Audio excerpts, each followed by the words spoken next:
ನಮಸ್ಕಾರ ಗೆಳೆಯರೇ, ಭಾಗ್ಯ GK story ಚಾನಲ್ಗೆ ನಿಮಗೆಲ್ಲರಿಗೂ ಆತ್ಮೀಯವಾದ ಸ್ವಾಗತ. ಚಾನಲನ್ನು ಸಬ್ಸ್ಕ್ರೈಬ್ ಮಾಡುವ ಮೂಲಕ ಈ ಕನ್ನಡತೆಯನ್ನು ಪ್ರೋತ್ಸಾಹಿಸಿ.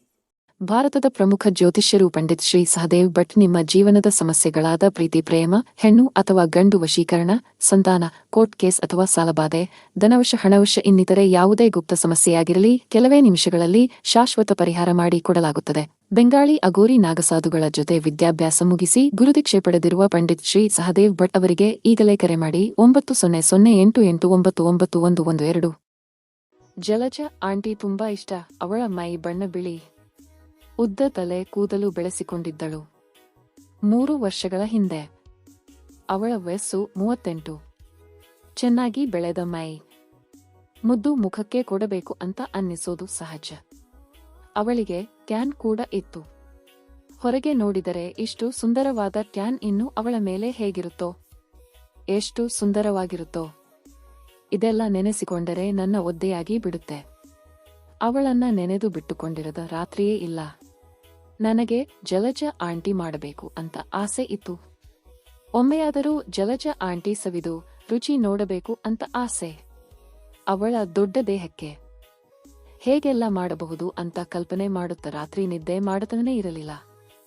ಜಲಜ ಪರಿಚಯ ಆಗಿದ್ ನನ್ನ ಆಫೀಸ್ ಅಲ್ಲಿ. ಅವಳು ನನ್ನ ಕ್ಲೈಂಟ್. ಜಲಜ್ಗೆ ನಮ್ಮ ಆಫೀಸ್ ಅಲ್ಲಿ ಕೆಲಸ ಆಗ್ಬೇಕು.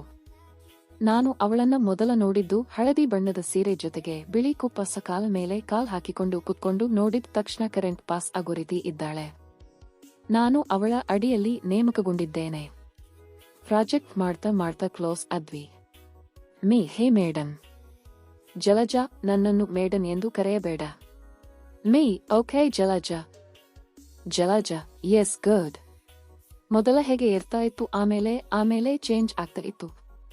2 ತಿಂಗಳು ಕಳೆಯಿತು. ಜಲಜ, ಹರ್ಷ ನೀನು ನನ್ನೊಂದಿಗೆ ಶಾಪಿಂಗ್ಗೆ ಬರಬಹುದೇ? ಸರಿ, ಅವಾಗ ಅಲ್ವಾ ಬರ್ತೀನಿ, ತೊಂದರೆ ಇಲ್ಲ.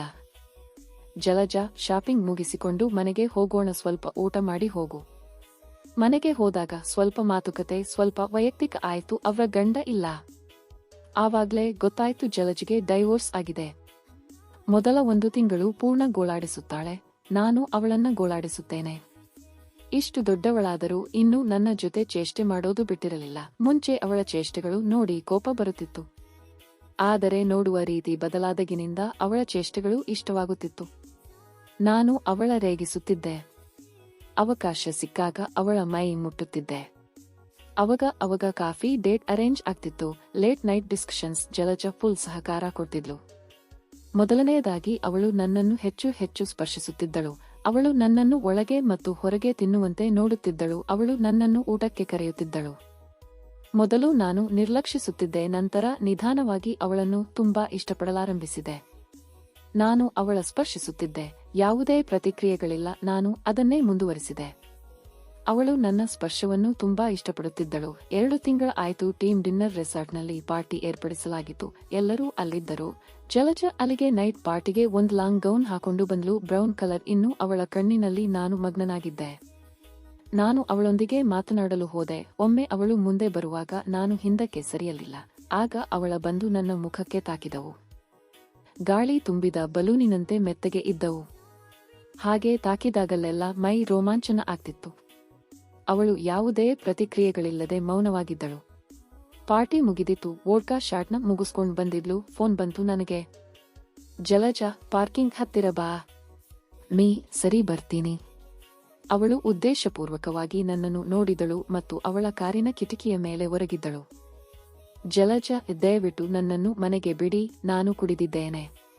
ಅವಕಾಶ ಸಿಕ್ಕಿತು, ಅದನ್ನು ಸರಿಯಾಗಿ ಬಳಸಿಕೊಳ್ಳ.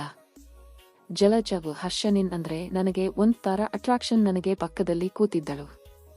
ಜಲಜ, ಇವತ್ತು ಮನೆಲೇ ಇರು, ಪರವಾಗಿಲ್ಲ. ಮನೆ ಬಂತು. ಕಾರು ಒಳಗೆ ನಿಲ್ಲಿಸಿದೆ. ಜಲಜ, ಒಳಗೆ ಬನ್ನಿ ಅಂತ ಕರ್ಕೊಂಡು ಹೋದ್ಲು. ಮಲಗುವ ಕೋಣೆಯ ಬಾಗಿಲು ತೆರೆದಿತ್ತು.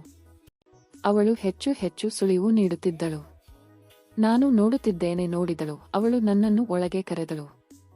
ನಾನು ರೂಮ್ಗೆ ಹೋದು ಕೂಡಲೇ ಆಂಟಿನ್ ಗಟ್ಟಿಯಾಗಿ ತಬ್ಬಿಕೊಂಡು ಮಾಡ್ದೆ. ಅವಳು, ಹೇ ನಾನು ಅದ್ಕೆ ನೀನ್ ಅಷ್ಟು ಸುಂದರವಾಗಿ ಇದ್ಯಾ? ಜಲಜ ಆಶ್ಚರ್ಯದಿಂದ, ನಾನು ಈ ದಿನಕ್ಕಾಗಿ ಕಾಯುತ್ತಿದ್ದೆ ಹರ್ಷ, ಸಮಯ ವ್ಯರ್ಥ ಮಾಡಿಲ್ಲ. ಆಮೇಲೆ ಅವಳು ಹಾಕಿದ್ದು ಗ್ಯಾವನ್ ಪಿನ್ ತೆಗ್ದುದ್ಲು. ಏನಾಗಿತ್ತು? ಆಮೇಲೆ ಅವಳು ಪೂರ್ತಿ ಗ್ಯಾವನ್ ಪಕ್ಕಕ್ಕೆ ಇಟ್ಲು. ಜಾಲಾಜ, ಒಳ್ಳೆಯ ಹುಡುಗ ನೀನು. ರುಚಿ ನೋಡಿದ್ದೀಯ, ಅದನ್ನು ಮುಂದುವರಿಸಿ. ನಾನು ಹೆಚ್ಚು ರುಚಿ ನೋಡಬೇಕೆಂದು ಬಯಸುತ್ತೇನೆ. ನಾನ್ ಸರಿ ಅಂತ ಅವಳನ್ನ ಕರ್ಕೊಂಡ್ ಹೋದೆ. ಜಾಲಾಜ, ಅವಳು ಹೇ ಮುಡ್ಬೇಡ, ಒಂಥರ ಆಗತ್ತೆ ಅನ್ಲು. ಆದ್ರೆ ನಾನ್ ಬಿಡ್ಲಿಲ್ಲ. ಚೆನ್ನಾಗಿ ಸುಖವನ್ನು ನೀಡಿದೆ. ಅವಳಿಗೆ ಹೇಳಿದೆ, ನೀನು ಯಾವಾಗ ಬೇಕಾದರೂ ಬಾ ಅಂದೆ. ಅಂದಿನಿಂದ ನನ್ನ ಹಾಗೂ ಜಲಜ ಸಂಬಂಧ ಪ್ರಾರಂಭವಾಯಿತು. ಧನ್ಯವಾದಗಳು ವೀಕ್ಷಕರೇ. ಕತೆ ಬಗ್ಗೆ ನಿಮ್ಮ ಅನಿಸಿಕೆ ಕಾಮೆಂಟ್ ಮಾಡಿ.